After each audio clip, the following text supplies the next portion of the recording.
손끝이가 떨립니다. 저는 32살 여자예요.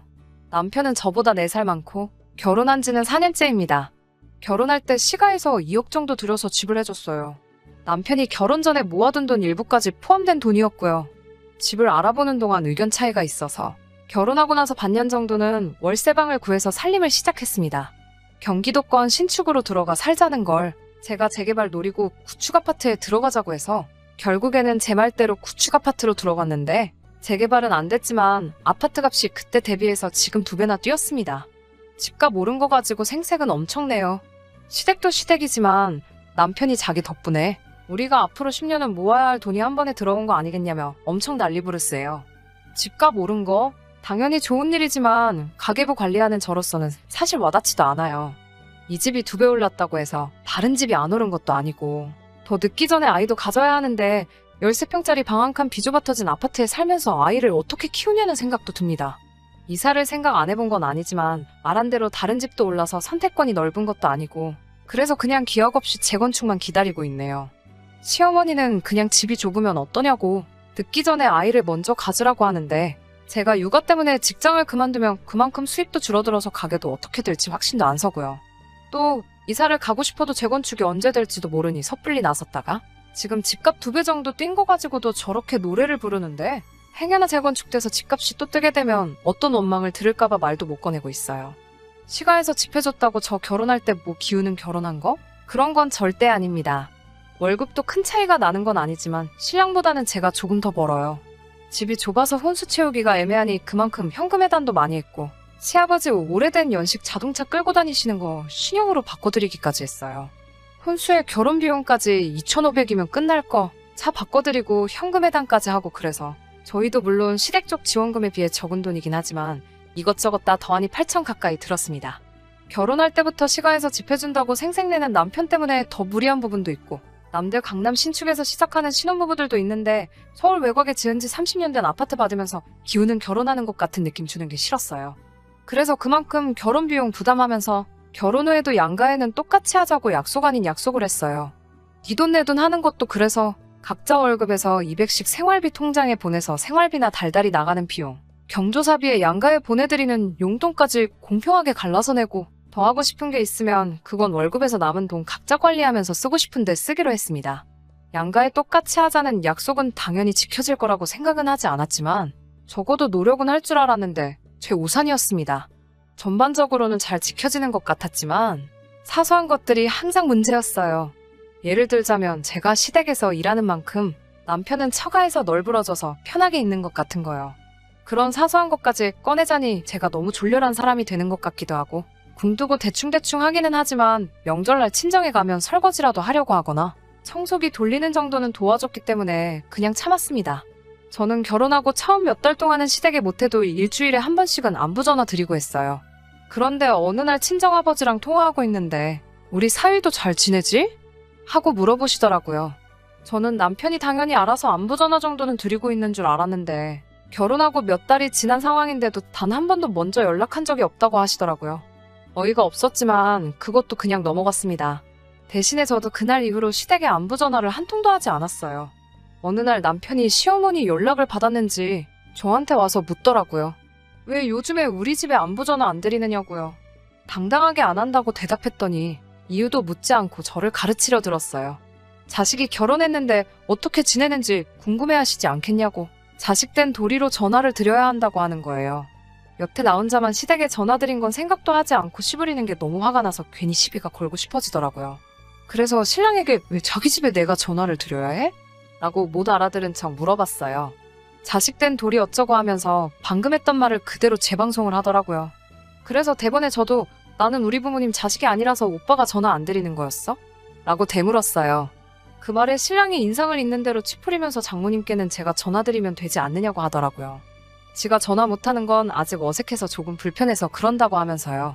그래서 저도 시어머니하고 전화하는 거 어색하고 불편하다고 무슨 말 하는지 다 이해한다고 말하고 앞으로는 저는 친정에, 신랑은 시가에 각자 부모님께 알아서 안부 전화드리면 되겠다고 빈정대면서 이야기했어요.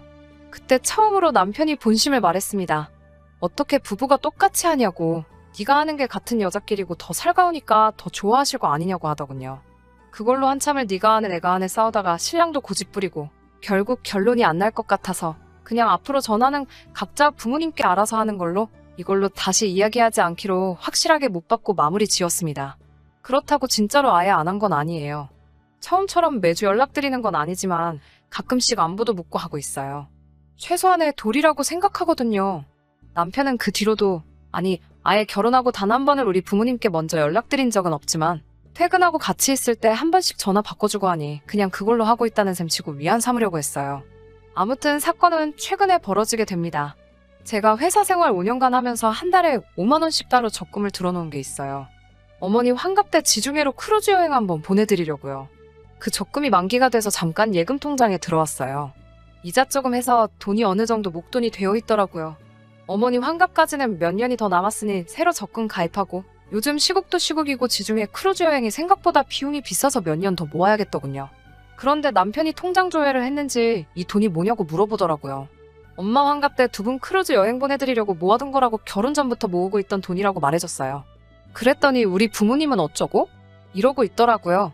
시어머니랑 저희 어머니랑 동갑이시거든요. 그래서 그거야 오빠가 따로 부모님 환갑 때 하려고 준비한 거 있을 거 아니냐고. 그걸로 보내드려야지 했지요.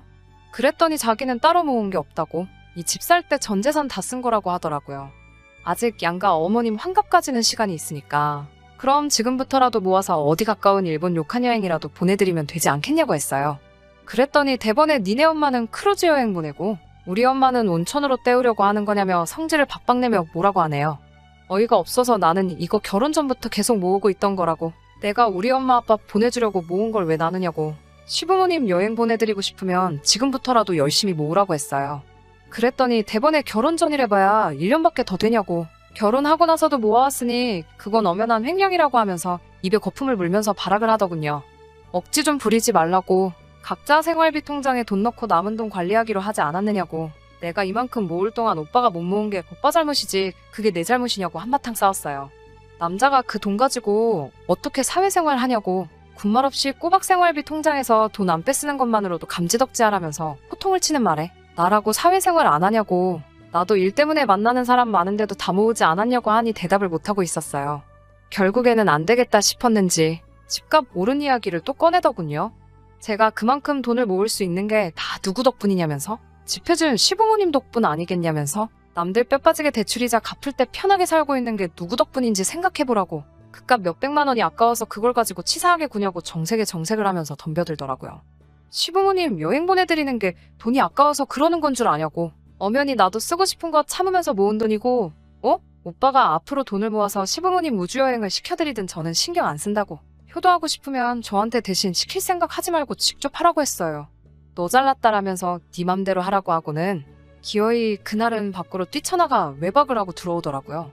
카드 내역분이 친구들 다 불러서 술까지 쏘고 잠도 숙박업소 가서 자고 온 것 같은데 그렇게 쓸 돈 20번만 모아도 지금 제가 모은 만큼은 우습게 모았을 텐데 하는 생각에 참 한심하더라고요.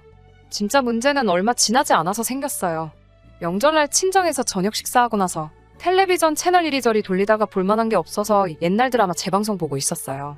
드라마에서 부모가 모아둔 게 없어서 딸한테 신세를 지는 장면이 나왔는데 그것 때문에 딸이 남편에게 눈치를 보고 있는 장면이 나왔어요.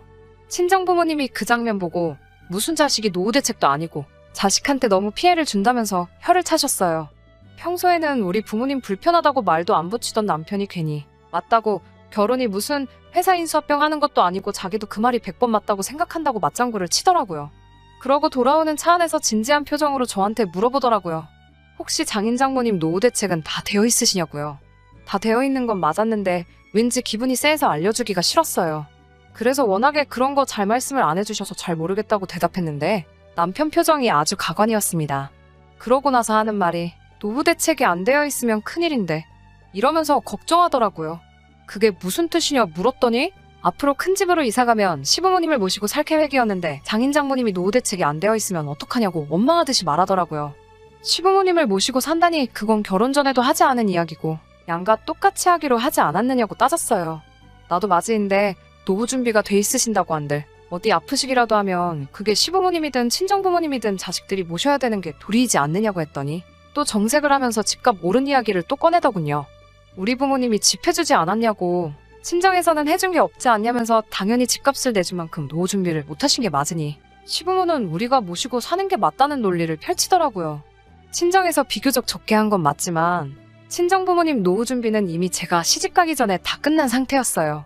남편은 말도 안 되는 소리 하지 말라며 그게 결혼 전부터 준비된 건지 아닌지 자기가 어떻게 믿냐고 남편하고 집에 오는 차 안에서 시부모님을 모시네 만해가지고 한바탕 하다가 결국 남편이 그럴 거면 갈라서 자면서 이혼 이야기를 먼저 꺼내더라고요.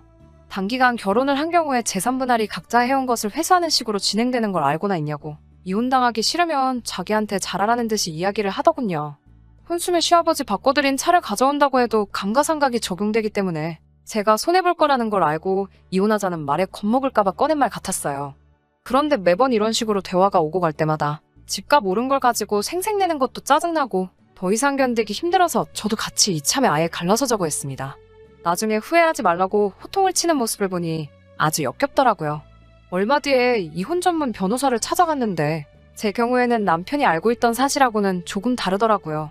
제가 핸드폰도 신혼살림 차리기 전부터 쓰던 걸 아직도 사용하고 있던지라 남편과 결혼 준비하면서 주고받던 대화 내용이 그대로 저장되어 있었어요. 그때 경기도권 신축 가자고 우기던 남편과 재건축 예정인 구축을 구하자고 저와 의견 다툼을 하던 대화 내용도 그대로 저장되어 있어서 변호사님이 그걸 보더니 혼인 중에 부부가 협력하여 이룩한 재산이 있는 경우에는 재산 분할을 청구할 수 있다는 말을 해주더라고요. 그때부터 남편 얼굴이 사색이 돼가지고 이혼은 그냥 해본 소리라고 자기가 잘못 생각했다며 다시 잘 해보자는데 이미 오만정이 다 떨어져서 남편이 원하는 대로 이혼해주려고요. 그때 그 울상이 된 표정만 생각해도 속이 아주 꼬셔 죽겠어요. 그런데 그걸로는 만족이 안 되네요. 이혼 서류 어디다가 숨겨놨냐고 도장 여기다가 두고 갈 테니까 나 퇴근하기 전까지 찍어놓으라고 했는데 이젠 제 도장까지 숨겨버렸어요. 하지만 결국 남편과는 이혼할 계획입니다. 그동안 가지를 않아서 휴가도 쌓인 게 많으니 친정부모님하고 그 돈으로 세계 일주나 다녀와야겠어요. 제 사연은 여기까지 하고 이만 마치도록 하겠습니다.